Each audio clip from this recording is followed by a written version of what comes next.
Hi B, today is Monday. So, time check, it's 4:45. Nalagay ko lang sa kapatid ko kung meron pa silang tirang lugaw nung luto nila nung Saturday kasi super dami nun. Tapos hindi nakalat yung mga kapatid ko kasi umuulan. Sad naman. Then, meron pa. Tapos pinainit ko tong kawali.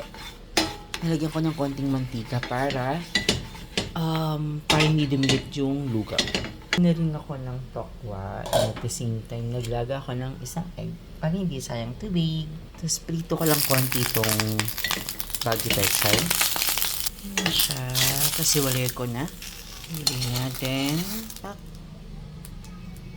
Iwalay ko itong mga bawang.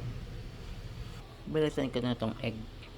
Luto na natin itong init natin itong lugaw. Meron itong palya. Nagtira ako ng konti. Sure. So, pakuliin natin. Init lang natin to. Dito ko na siya kakainin din. Tak.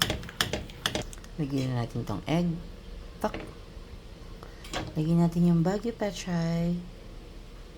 Whoop. Lagyan na rin natin yung tokwa. So habang nilalagyan natin to, ay naka-low fire lang. Lagyan natin ng dalang sibuyas. Tapos yung bawang na hiniwalay ko kanina. And lagyan natin ng paminta. Tapos meron akong tirang this is tokwa na toyo tsaka bawang for tokwa. Lagay lang natin. Pak. Magpapalasa na rin siya dun sa lugaw natin. Pak. And kumukulo na siya. It's time to serve. Pak.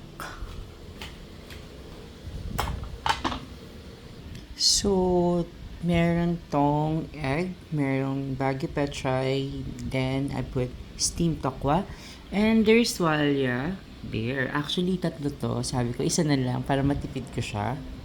And time check is eksaktong 5 o'clock. So, PM, after this one, kakain lang ako nitong lugaw overload. Dito ko na nilagay para hindi... Ang lagkit kasi niya, nilagay ni Dad is purong malagkit.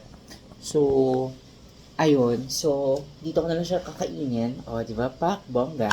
Actually, ginawa ko to kagabi and nag-enjoy ako. So, last Saturday kasi nagluto ng Dad nito. Sabi ni Mikmik, Fraggy pa daw niluluto ni Dad. So, sabi niya, pagod ng Dad. Last Saturday, hindi naman nakita ng mga kapatid ko kasi umuulan. So, in-expect ko talaga madami pa to.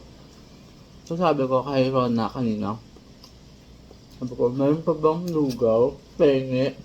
Kasi dumating yung Shopee ko. Umorder ako ng pambili ng panlinis ng shoes. Kasi sabi ni Dee, ang dumi-dumi daw ng shoes ko.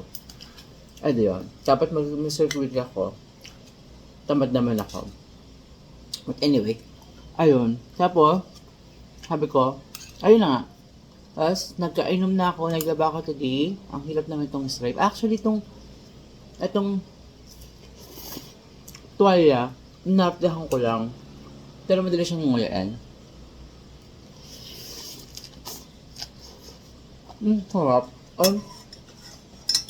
Dito muna ako na rin. Thank you, Dad, for the super sarap na lugaw. I so love it. Ang sarap talaga.